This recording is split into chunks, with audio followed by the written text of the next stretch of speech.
The summer months are often a time when families travel together. Perhaps vacation, a family reunion, or just a quick trip to Grandma's house. These road trips can either be miserable or days when wonderful memories are made. What a picture of all of life. We are just passing through this world, and families must learn how to enjoy the Lord and one another as we make the journey together.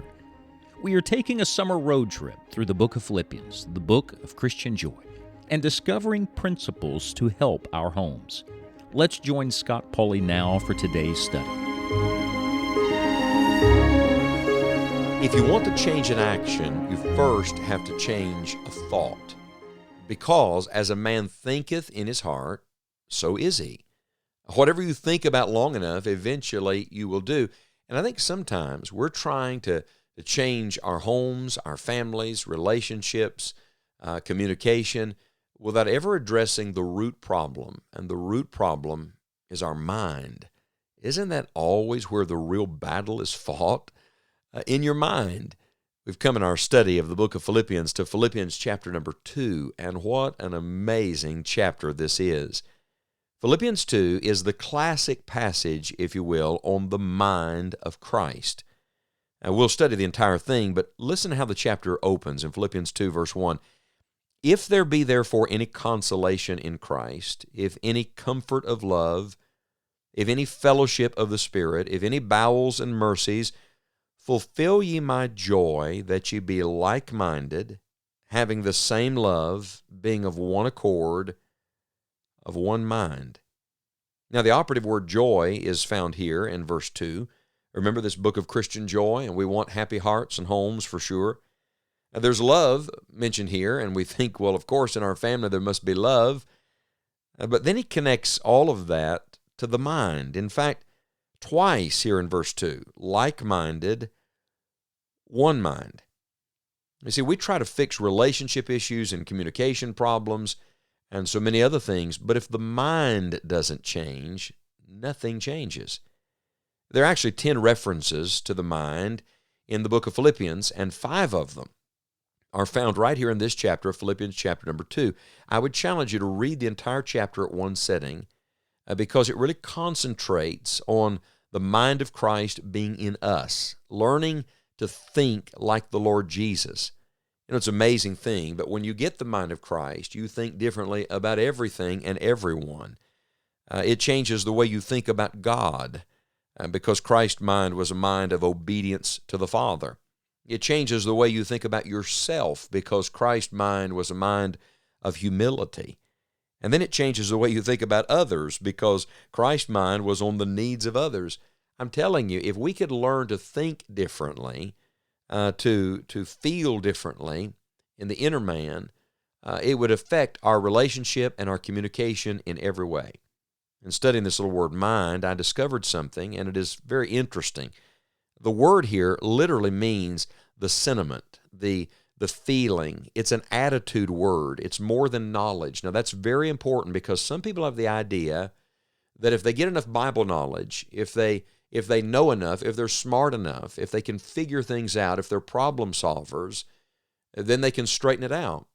But in fact, that's what Scripture calls leaning to your own understanding. And that's just knowledge. And frankly, Paul said in another place that knowledge puffs up. Sometimes you can be very knowledgeable, but that's just pride because it's all about you and what you can accomplish. In fact, the word mind here is very closely akin to heart. It's the idea of thinking, feeling, having the right attitude that you should have towards God and towards other people. It is less informational and more relational, which I think is extremely important. In fact, notice again how the chapter begins. If there be therefore any consolation in Christ, if any comfort of love, if any fellowship of the Spirit, if any bowels and mercies. Do you hear all these heart words and all these relational words? The secret to unity in a family is developing the mind of Jesus Christ. And so if you're going to learn to enjoy the journey together, if you're going to make this trip through life together with your family and there's going to be unity in the home, it will not be because everybody always thinks the same. Have you learned There's a great difference in the way men think and the way women think. There's no joke here. This is for real. We're made differently. Our constitution is different. Our minds work differently. We all know there's a difference in the way parents think and the way children think. We think differently. You're never going to get everybody to think the same way. But instead, if we can encourage every member of the family to develop the mind of Christ and to begin to respond to God and to one another as Christ would, then that changes everything. Do you remember way back in Genesis chapter 3 when Satan brought his first attack, the temptation in the garden? You know the passage. Did it ever dawn on you that Satan's first attack in the home was aimed at the mind? That's really where it all started. He tried to get Eve to think the wrong way about herself, about God, about sin, about the consequences of sin, about the pleasure of sin. I mean, he played with her mind. The devil is a master at mind games. And I think the reality is, if we do not learn to, in the words of Peter, gird up the loins of our mind, learn to think the right way, arm ourselves for the battle, we are never going to be prepared for the spiritual attack that comes against our homes. Remember, Isaiah 55 says that God's thoughts are higher than our thoughts. What does that mean? It means that we need to learn to think not like we want to think, or not even like somebody else in the family thinks. There's a lot of talk about seeing it from someone else's perspective and all of that. Let me tell you, there's an even higher way. It is to develop the mind of Jesus Christ. And so here's what we're going to do. We're going to walk through Philippians chapter number 2, and we're going to learn something about the mind of Christ and its place in our homes. I'd like to call it a marriage mindset, because that's where it has to start. It has to start with husband and wife, and then if husband and wife can have it, they can teach this same mind of Christ to their children by instruction and by example, but it's got to start somewhere. So what do we learn about the mind of Christ in the home, this marriage mindset? Well, first of all, he begins the chapter by giving us an explanation of the mind. He just explains it. Let's start there. Verse 1, if there be therefore any consolation in Christ, if any comfort of love, if any fellowship of the Spirit, if any bowels and mercies. So first of all, we know it's a mind of charity. It's a mind that is connected to the love of God. It's what only the Holy Spirit can put inside of you. And just like the Christian life, it all begins with love. May I say to you that if you're going to think like you ought to think toward God and towards your mate and towards your children and towards every member of the family, then you must learn to love. You must begin by saying, Lord, I want to love like Jesus loves. I want the spirit of love in me to help me, to enable me to love. And then you come to verse 2, fulfill ye my joy, that ye be like-minded, having the same love, being of one accord, of one mind. Do you hear all the oneness here? It's not only a mind of charity, it's a mind of unity. And somebody said that a marriage is a union of two sovereign states. Well, that's true, isn't it?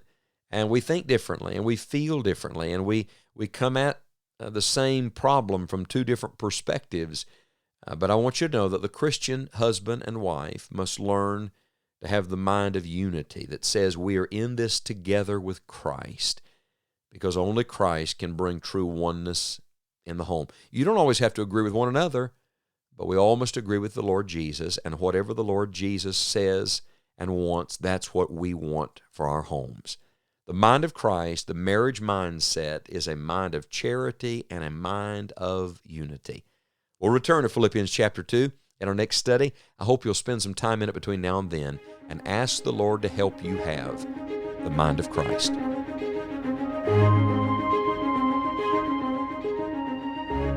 What can you take away from this study of God's Word? Where do you need to apply truth to your own life and family? God's Word is the guidebook for this journey of life, and we sincerely pray that you will follow it. Visit us at enjoyingthejourney.org for additional resources for your home and Christian life. Plan to join us again on our next study, and encourage all of your family to make the summer road trip with us. May God bless you and those you love today.